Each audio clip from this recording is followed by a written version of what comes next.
नमस्कार दोस्तों, हंसनी अकेडमी के चैनल पर आप लोगों का बहुत बहुत स्वागत है। तो चलिए बिना देरी किए हम लोग आज का करंट अफेयर्स यानी 3 मार्च 2022 का हम लोग शुरू करते हैं। तो आज का पहला क्वेश्चन है, हाल ही में जलवायु परिवर्तन पर मंडे रिपोर्ट किसने जारी किया है? आपका ऑप्शन है कॉप, नाटो, पर्यावरण मंत्रालय, आईपीसीसी। आपका आंसर है डी, आईपीसीसी। जलवायु परिवर्तन पर यह रिपोर्ट आईपीसीसी ने जारी किया है। इस रिपोर्ट के मुख्य लेखक कौन थे? इस रिपोर्ट के मुख्य लेखक अलेक्जेंडर थे। आईपीसीसी का फुल फॉर्म कई बार एग्जाम में आपका पूछ चुका है, inter governmental panel on climate change. यह यूएनओ की एक संस्था है, संयुक्त राष्ट्र संघ की एक संस्था है जो जलवायु परिवर्तन के विज्ञान का आकलन करने के लिए 1988 में स्थापित की गई थी। तो आईपीसीसी की स्थापना कब हुई थी? 1988 में हुई थी। तो चलिए नेक्स्ट क्वेश्चन की ओर चलते हैं। दूसरा क्वेश्चन क्या है? यूरोपीय संघ की पहली महिला अध्यक्ष कौन बनी है? तो यूरोपीय संघ की पहली महिला अध्यक्ष आपका ऑप्शन है उर्सुला वॉन डेर, जेसा अडर्ना, मेरी जॉनसन, जीवी सोमानी। तो पहली अध्यक्ष बनी है उर्सुला वॉन डेर बनी है। यूरोपीय संघ की वर्तमान अध्यक्ष उर्सुला वॉन डेर है। यूरोपीय परिषद की अध्यक्ष कौन है? चार्ल्स मिशेल है। यूरोपीय संघ संसद के अध्यक्ष कौन है? रॉबर्टा मेट्सोला। यहाँ पे यूरोपीय संघ के 3 अंग है, कौन कौन? एक तो यूरोपीय संघ, यूरोपीय परिषद और यूरोपीय संसद। संघ पूछे तो उर्सुला वॉन डेर, परिषद पूछे काउंसिल यानी चार्ल्स मिशेल, और यूरोपीय संघ संसद का पूछे तो रॉबर्टा मेट्सोला है। यूरोपीय संघ में कुल कितने देश हैं? 27 देश। पहले इसमें 28 देश थे, कुछ दिन पहले ब्रिटेन इससे अलग हो गया। तो अगर पूछे यूरोपीय संघ से अलग होने वाला पहला देश कौन है तो ब्रिटेन है। यूरोपीय संघ की स्थापना कब हुई थी? 1 नवंबर 1993 में। यूरोपीय संघ का हेडक्वार्टर कहाँ है, मुख्यालय कहाँ है? ब्रुसेल्स। ब्रुसेल्स किसकी राजधानी है? बेल्जियम की राजधानी है। चलिए अब हम लोग नेक्स्ट क्वेश्चन की ओर चलते हैं। अगला क्वेश्चन, हाल ही में चर्चा में रहा वैक्यूम बम क्या है? वैक्यूम बम से क्या है, इसका प्रभाव क्या है, यह इसमें से इसके फटने पे क्या निकलता है? प्रोटॉन, इलेक्ट्रॉन, सुपरसोनिक तरंगे या रेडियो तरंगे? तो आपका आंसर सी है, सुपरसोनिक तरंगे निकलती हैं वैक्यूम बम के फटने से।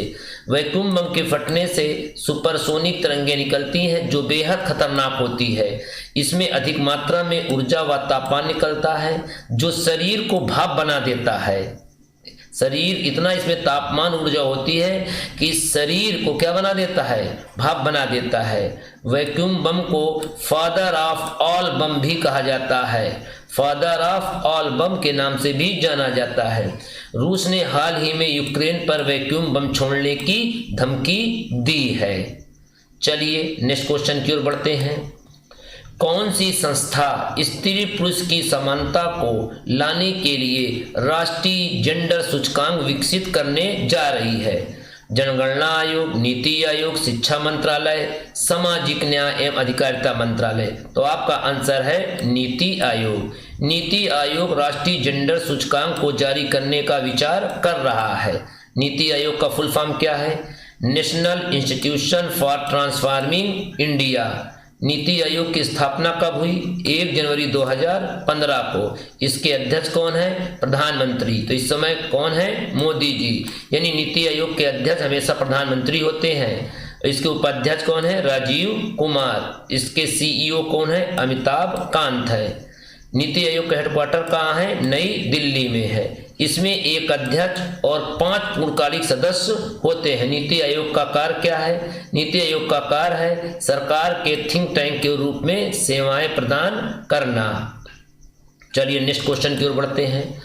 पैरा तीरंदाजी विश्व चैंपियनशिप में रजत पदक जीतने वाली पहली भारतीय महिला कौन है? सरिता पुनिया, रोशनी सिंह, पूजा जातयान, रश्मि सिंह। पूजा जातयान। पूजा जातयान रजत पदक विजेता है। पैरा तीरंदाजी विश्व चैंपियनशिप का आयोजन दुबई कहाँ है? यूएई में है। संयुक्त अरब अमीरात की राजधानी क्या है? Abu Dhabi. वहाँ के राष्ट्रपति कौन है? खलीफा बिन जायद अल नहयान। ये कई बार एग्जाम में पूछ चुका है, ध्यान रखिएगा कि संयुक्त अरब अमीरात की राजधानी क्या है। चलिए आगे बढ़ते हैं। राष्ट्रीय सांख्यिकी कार्यालय NSO ने वर्ष 2021-22 में भारत की GDP कितने प्रतिशत रहने का अनुमान लगाया है? 6.3, 5.3, 8.9, 5.5। तो आपका आंसर C है 8.9। राष्ट्रीय सांख्यिकी कार्यालय ने 8.9% रहने का अनुमान लगाया है। GDP का पूरा नाम क्या है? Gross domestic product. हिंदी में अगर बात करें तो सकल घरेलू उत्पाद। GDP है क्या?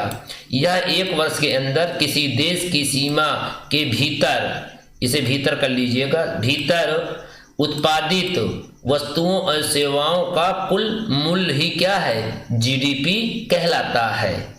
चलिए नेक्स्ट क्वेश्चन की ओर बढ़ते हैं। जन औषधि दिवस सप्ताह कब मनाया, कब से कब तक मनाया जाएगा? जन औषधि दिवस 1 मार्च से 7 मार्च, 5 मार्च से 8 मार्च, 3 से 10 मार्च, 6 से 13 मार्च। तो आपका आंसर है ए 1 मार्च से 7 मार्च तक। इसे 1 मार्च से 7 मार्च तक मनाया जाएगा। इसकी थीम क्या है? जन औषधि जन उपयोगी। अच्छा, कुछ और इससे रिलेटेड बता दे रहा हूं मैं। विश्व स्वास्थ्य दिवस 7 अप्रैल। हमारे देश के केंद्रीय स्वास्थ्य मंत्री कौन है इस समय? मनसुख मांडविया है। चलिए नेक्स्ट क्वेश्चन की ओर।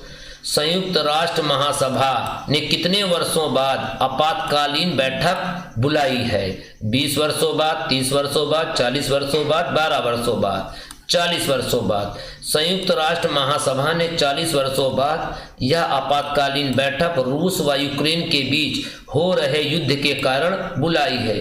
इससे पहले 1982 में इजराइल द्वारा सीरिया के गोलन हाइट पर हुए हमले, इसको आप लोग कर लीजिएगा, हुए छोटा की मात्रा लगाई, हुए हमले के समय बुलाई गई थी। संयुक्त राष्ट्र महासभा के अध्यक्ष इस समय कौन है? अब्दुल्ला शाहिद। और संयुक्त राष्ट्र संघ के महासचिव कौन है? Antonio Guterres. यहाँ पे आप कंफ्यूजन ना होइए, यहाँ पे मैंने पूछा है संयुक्त राष्ट्र संघ के महासचिव और यहाँ दिया है संयुक्त राष्ट्र महासभा। यहाँ है महासभा, ध्यान रखिए, ये है महासभा और ये है आपका संयुक्त राष्ट्र संघ के महासचिव। तो इसमें महासचिव पूछे संयुक्त राष्ट्र संघ के तो एंटोनियो गुटेरेस, और संयुक्त राष्ट्र महासभा का पूछे तो अब्दुल्ला शाहिद। संयुक्त राष्ट्र संघ की स्थापना कब हुई? 24 अक्टूबर 1945 को। इसका हेडक्वार्टर कहाँ है? न्यूयॉर्क में। इसमें कुल कितने देश है यूएनओ में? संयुक्त राष्ट्र संघ में 193 देश हैं। 193वां देश कौन है? दक्षिणी सूडान है। चलिए नेक्स्ट क्वेश्चन की ओर। एडिडास कंपनी ने किस टेबल टेनिस खिलाड़ी को अपना ब्रांड एम्बेसडर बनाया है? सानिया मिर्जा, सुनीता विलियम, मनिका बत्रा, पुण्यसा बत्रा। तो ये है मनिका बत्रा को, टेबल टेनिस खिलाड़ी मनिका बत्रा को अपना ब्रांड एम्बेसडर बनाया है। डिश टीवी के ब्रांड एम्बेसडर कौन है? ऋषभ पंत। उत्तराखंड के ब्रांड एम्बेसडर अक्षय कुमार व ऋषभ पंत। अरुणाचल प्रदेश के brand ambassador Sanjay Dutt. Coin DCX के ब्रांड एम्बेसडर अमिताभ बच्चन है। चलिए नेक्स्ट क्वेश्चन की ओर बढ़ते हैं। 6वें इफ्को इमका अवार्ड 2022 कृषि रिपोर्टिंग का किसे दिया गया है? राकेश टिकैत, नरेंद्र सिंह तोमर, अनिल सांघवी, ऋषि जायसवाल। यह पुरस्कार ऋषि जायसवाल को दिया गया है। इफ्को का पूरा नाम क्या है? Indian farmer fertiliser cooperative limited.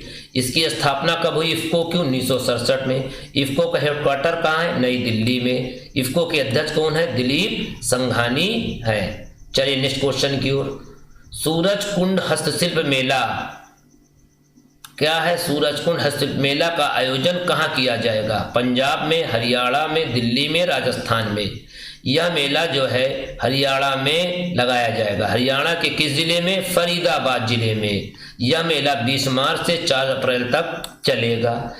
इस मेले की थीम स्टेट कौन है? तो यह है जम्मू कश्मीर को चुना गया है, जम्मू कश्मीर को। यहाँ पे थोड़ा सा मात्रा आप लोग देख लीजिएगा। चलिए नेक्स्ट क्वेश्चन की ओर। हाल ही में भारत ने किस देश के साथ राजनीतिक संबंध के 75 वर्ष पूरे होने पर मयूर लोगो को लॉन्च किया है? नेपाल, भूटान, रूस, बेल्जियम।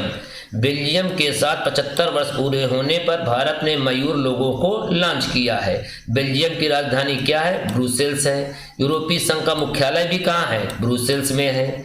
मोदी जी ने 12, अब बहुत इंपॉर्टेंट क्वेश्चन है, 12 मार्च को गुजरात के अहमदाबाद के साबरमती आश्रम से आज़ादी का अमृत महोत्सव की शुरुआत किया था। एग्जाम में पूछेगा, आज़ादी का अमृत महोत्सव कहाँ से शुरू किया गया? अहमदाबाद से। किस तारीख को? 12 मार्च 2021 को। इसका समापन कब होगा? 15 अगस्त 2023 को होगा। चलिए नेक्स्ट क्वेश्चन की ओर। अब क्या है? कल का प्रश्न है। कल का प्रश्न का उत्तर हम लोग देखते हैं। कल हमने एक प्रश्न पूछा था कि भारत सरकार ने वर्ष 2023 को किस वर्ष के रूप में मनाने की घोषणा की, तो आपका आंसर था मोटे अनाज का वर्ष। सभी विद्यार्थियों ने इसका उत्तर सही दिया है। सभी को मेरी तरफ से धन्यवाद। तो चलिए मैं आज का क्वेश्चन पूछता हूँ। क्या है आज का प्रश्न? विश्वविद्यालय अनुदान आयोग के नए अध्यक्ष कौन बने हैं? महादेव सिंह, भगवान सिंह, परमेश्वर सिंह, जगदीश कुमार। इसका उत्तर आप लोगों को कमेंट करके बताना है। तो चलिए आज का वीडियो उम्मीद करता हूँ आप लोगों को जरूर पसंद आया होगा, जो आपकी परीक्षा के लिए वेरी वेरी इंपॉर्टेंट है। तो चलिए आज का वीडियो मैं यहीं पे समाप्त करता हूँ। कल हमारी फिर मुलाकात होगी। नमस्कार। जय